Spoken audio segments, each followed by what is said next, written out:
I do think Conor McGregor versus Tony Ferguson is a good fight no matter what happens, but I also think that that could be a really big long shot. Maybe it's not, though. Maybe it's a lot more capable of happening than I think of. What is going on, ladies and gentlemen? Welcome back to the Kevin Hoops Show. I am your host, Kevin Hoops. Obviously, if you guys are new to the channel and didn't fucking know that, well, I suggest you hit the subscribe button because we are uploading every single Monday, Wednesday, and Friday. Getting into this week's news, we actually have Tony Ferguson is now out of the top 15. And I don't know if you guys heard about a week or two ago, Conor McGregor actually got out of the top 15 in the rankings. So two really veterans of the game and veterans in the UFC have now been kind of deranked. They're now not in the top 15 anymore. And I think it's going to be interesting to see what happens next with these two fighters because I haven't heard anything kind of hinting towards the fact that they're retiring or that they're going to a different organization. I do think it's a little interesting to see maybe a matchup that could happen between these two. I talked about it in the podcast uploaded on Monday. I talked about it, though, that Conor McGregor wants to come back, and if he were to come back, he is talking about coming back in February and then possibly fighting that summer of 2023. He's got to fight probably someone, that's kind of like a tune-up fight that's not maybe as good as the top five guys, because the top five guys in the lightweight division are the toughest guys that you can really face, I think, almost in the entire UFC. Now, I think Tony Ferguson was definitely up there with those top five guys. I think the main reason that he got cut from the top 15 or deranked from the top 15 is because he's had 5 fights since the pandemic or since 2020 has really happened.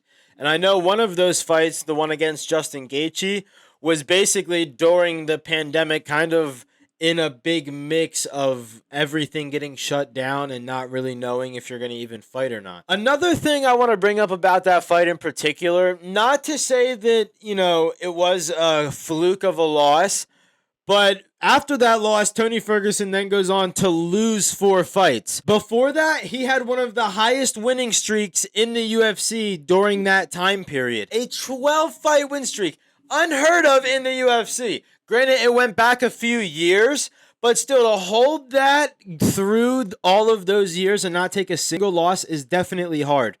And I also am saying he didn't lose up until that Justin Gaethje fight and up until the whole pandemic happened. And not to mention, he wasn't even supposed to fight Justin Gaethje. That fight was scheduled to be Khabib. Again, it's not necessarily a fluke that he lost. Now, were the factors outside of the fight and leading up to the fight, like the lockdown, like not knowing who you're going to face, not knowing if you're even going to be fighting, I think definitely could have had something to do with him losing that fight. After that, he then goes on to lose another 4 fights, and those guys are all top 5 guys in the lightweight division. They may have not been at the time or in the moment, but right now, speaking December 2022, you've got Justin Gaethje, Charles Oliveira, Beneil Dariush, Michael Chandler, and that's it of who he's fought after that. And if you just listen to him, if you just look at it, you can see these guys are all big-named killers and top-ranked guys in this lightweight division right now. Now, comparing that to Conor McGregor and seeing, if Tony Ferguson gets deranked,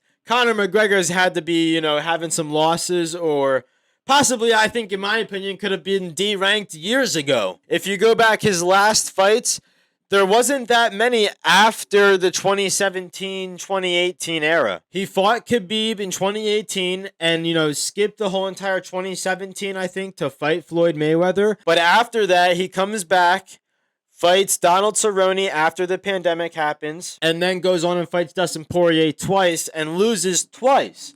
So I think after 2020, you see him with 1 win and 2 losses. That's not really the best stats to have since 2020. We're 2 years in. You would like to see someone to have 3 fights in 2020, 3 fights in 2021, 3 fights in 2022. Granted, Conor McGregor is not the every ordinary Joe fighter that we see in the UFC.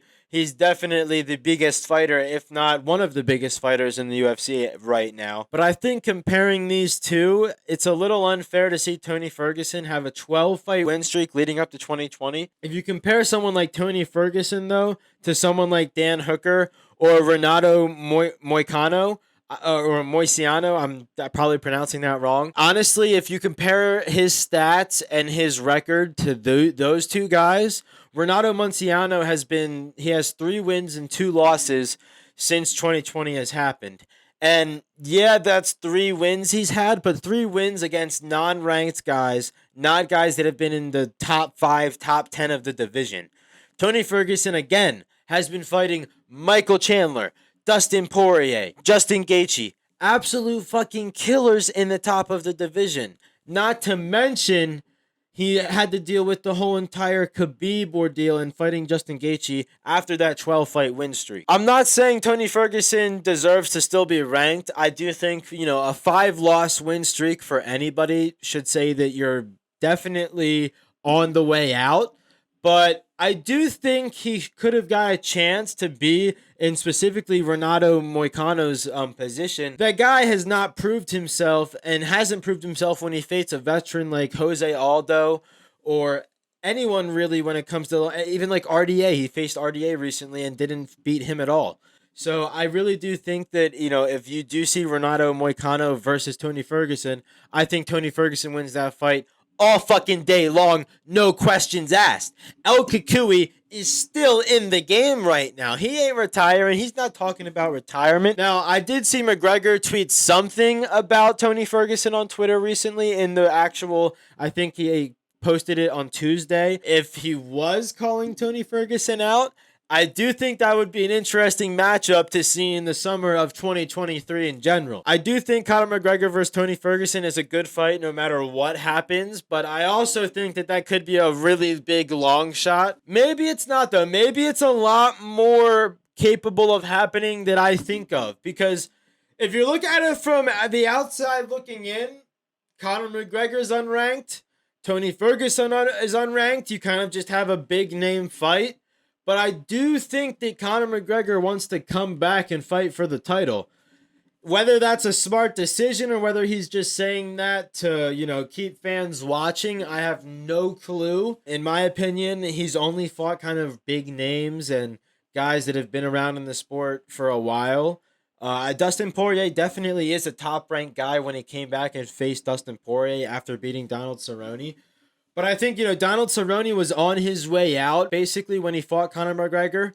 And if you look at that game plan that Conor McGregor had to fight Cerrone and then fight Poirier, you fight someone that's kind of on the way out, and then you go and fight someone that's a ranked person that's pretty good to then maybe fight for the title. Is, though, fighting Tony Ferguson going to lead you to that same path if he wins all of it?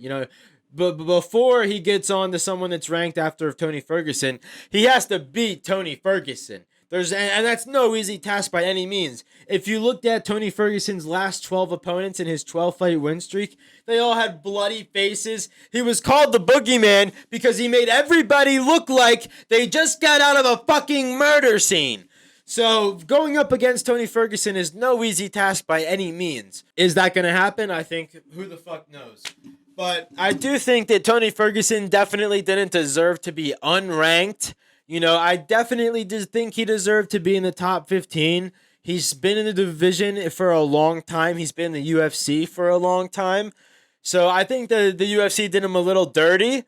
But they didn't do him dirty if their whole plan is just to make him go against McGregor and give him a little bit of a payday. I think, hey, that's perfectly fucking fair. Another reason I think that this is going to happen is because we've seen how big Conor McGregor is. He looks like fucking Arnold Schwarzenegger at the Olympia with the full fucking pump. So I do think that he's obviously moving up in weight class. And we saw Tony Ferguson's fight with Nate Diaz being kind of a catchweight fight at 170. So I think that, if we see Tony Ferguson and Conor McGregor, it's probably going to be at, just a easy weight. They don't have to really cut weight. It's not really that strenuous to their bodies.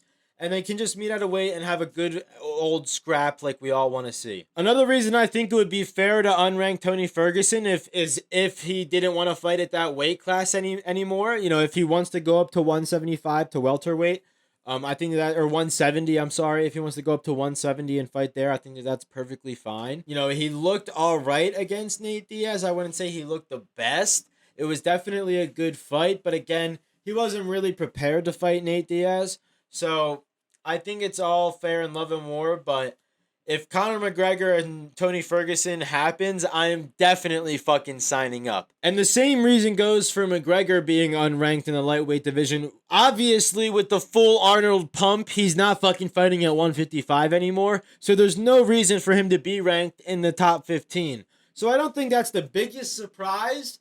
Obviously, he's been there for a long time. Both of these guys have.